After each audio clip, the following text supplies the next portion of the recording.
Hello friends, welcome to my channel. আমরা এই মুহূর্তে বারাসাত স্টেশনে আমরা যাব নৈহাটি বড়মার মন্দিরে পুজো দিতে। বারাসাত স্টেশন থেকে আমরা যাব ট্রেন ধরে দমদম, দমদম থেকে আমরা যাব নৈহাটি এবং নৈহাটি থেকেই বড়মার মন্দির আছে। মা, মাসি, শুনু এবং আমার বোন আসবে। দমদম থেকে আমরা সকলে একসাথে আমরা ওখান থেকে নৈহাটি যাব। দমদম যাওয়ার আগে আমরা বারাসাত থেকে ট্রেনে উঠে এই দেখো দমদম স্টেশনে আমরা পৌঁছে গেছি। এরপর ওয়েট করছি কখন নৈহাটি যাওয়ার ট্রেনটা আসবে।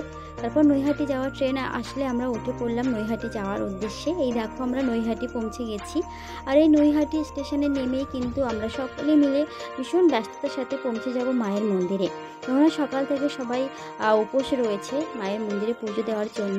তো সবাই খুব জোরে জোরে হাঁটছে এবং খুব তাড়াতাড়ি আমরা মায়ের মন্দিরে পৌঁছে যাব, কেননা স্টেশন থেকে মাত্র 5 মিনিট লাগে হেঁটে মায়ের মন্দিরে যাওয়ার জন্য।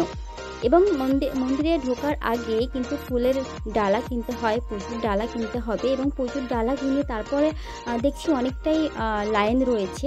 সেই লাইন দিয়ে আবার আসতে হবে মায়ের মন্দিরে। এবং মায়ের মন্দিরে যে এটা আমরা শুনলাম যে ফোন ভিতরে অ্যালাউ নেই, কোনো ভিডিও বা ফটো কোনো কিছুই ভিতরে করা যাবে না। তো যাই হোক, আমরা এবার লাইনে যাব, লাইন দিয়ে আসতে হবে মায়ের মন্দিরে পুজো দেওয়ার জন্য। তোমরা দেখতেই পাচ্ছ বা দেখতেই পাবে কতটা লাইন এখানে আছে পুজো দেওয়ার জন্য। প্রতিটা মানুষ বহু দূর দূর থেকে আসছে কিন্তু মায়ের মন্দিরে পুজো দেওয়ার জন্য। তাদের মনস্কামনা মা যেহেতু অনেকের হয়তো পূরণ করেছে, আমরাও এসেছি মায়ের কাছে মাকে পুজো দেবো ভালোবেসে, সেই জন্য। আর এই লাইন দেওয়ার শেষে পুজো দেওয়া হয়ে গেছে, যেহেতু ভিতরে ফোন অ্যালাউ নেই।